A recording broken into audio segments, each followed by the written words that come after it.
Assalamualaikum warahmatullahi wabarakatuh. Perkenalkan, nama saya Durasena Adila.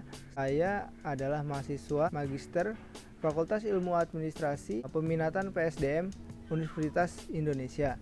Saat ini saya akan menyampaikan inovasi yang berjudul Vertical Forest karya Stefano Boeri. Nah, inovasi ini sebagai salah satu syarat UAS yang diberikan oleh Profesor Martani dari mata kuliah Inovasi dan Perubahan Organisasi. Alasan mengapa inovasi ini diciptakan karena banyaknya pembangunan besar-besaran di berbagai negara di belahan dunia, sehingga mengakibatkan meningkatnya jumlah polusi udara dan juga berkurangnya lahan hijau yang ada di suatu negara, di mana ketika polusi udara meningkat, maka kadar CO2 juga akan meningkat. Dan apabila kadar CO2 juga meningkat, itu bisa mengakibatkan berbagai penyakit atau gangguan pernafasan. Menurut data dari WHO, pada tahun 2019 terdapat 7 juta korban jiwa yang diakibatkan oleh polusi ini sendiri. Ya, bagaimana sih kita bisa mengurangi polusi? Itu adalah memperbanyak tanaman-tanaman hijau. Nah, di mana pada kota-kota besar justru sangat minim sekali tersedianya lahan hijau di kota-kota tersebut. Oleh karena itu, bagaimana sih kita bisa menciptakan lahan hijau di antara permasalahan, yakni keterbatasan lahan. Di atas permasalahan ini, Stefano Boeri memikirkan cara untuk bagaimana mensiasati sempitnya lahan dengan membangun hutan vertikal atau vertical forest. Apa sih vertical forest? Nah, vertical forest ini adalah suatu bangunan yang dirancang sedemikian rupa di mana di bangunan tersebut banyak sekali tanaman-tanaman atau pohon-pohon sebagai sarana penyerapan polusi atau sebagai sarana pengurangan polusi. Jadi, Stefano Boeri bekerja sama dengan beberapa arsitek, beberapa ahli tanaman untuk membangun inovasi ini. Ya, saat ini kita akan membahas E2F Innovation, di mana E mewakili aktivator. Nah, aktivator dalam inovasi ini adalah pencipta itu sendiri, yaitu Stefano Boeri.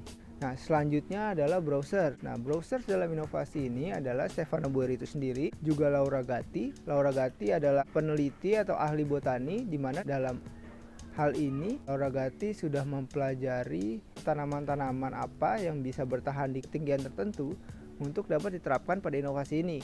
Selain itu, Stefano Boeri juga bekerja sama dengan Aerial Arborist, di mana ini adalah tim atau pihak yang sudah mahir atau yang sudah berpengalaman dalam hal bagaimana cara merawat tanaman di bangunan-bangunan tinggi.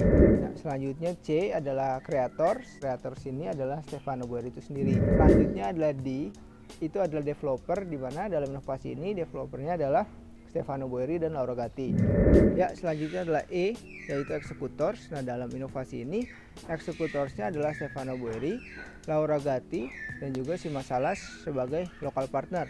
Selanjutnya adalah facilitators atau F. Nah, dalam inovasi ini fasilitatorsnya adalah Architetti Organization, The Italian Architect, Urban Habitat, Studio Laura Gatti, Gaggenau, dan pemerintah dari daerah yang akan dibangun vertical forest tersebut. Ya, selanjutnya adalah analisis FRIO, di mana analisis FRIO ini mewakili value, rareness, inimitable, dan organize. Pada inovasi vertical forest ini, analisis FRIO yang dimaksud adalah V, yaitu value, yakni nilai-nilai apa sih yang diciptakan dari inovasi ini, yaitu bagaimana suatu inovasi atau bagaimana bangunan ini bisa mengurangi banyaknya polusi dan juga meningkatkan environmental sustainability.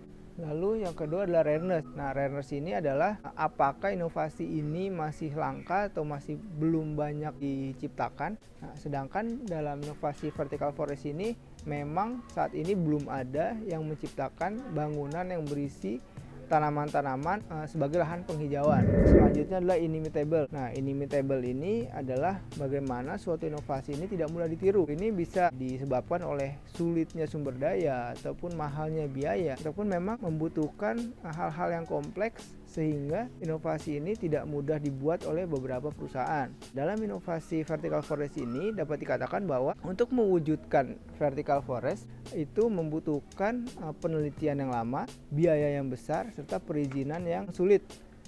sehingga inovasi ini dapat dikatakan inimitable atau sulit ditiru. Selanjutnya adalah organize. Nah, organize ini adalah bagaimana seluruh pihak dapat mengorganisir inovasi ini supaya bisa tercipta. Nah, organize di sini didukung oleh organisasi-organisasi yang mencakup dari para aktor-aktor itu. Misalnya beberapa arsitek, lalu juga seperti lokal partner atau bahkan pemerintah daerah dari suatu wilayah itu. Demikianlah paparan dapat saya sampaikan. Semoga paparan ini dapat menjadi pengetahuan dan menjadi manfaat bagi kita semua. Kurang lebihnya saya mohon maaf. Assalamualaikum warahmatullahi wabarakatuh.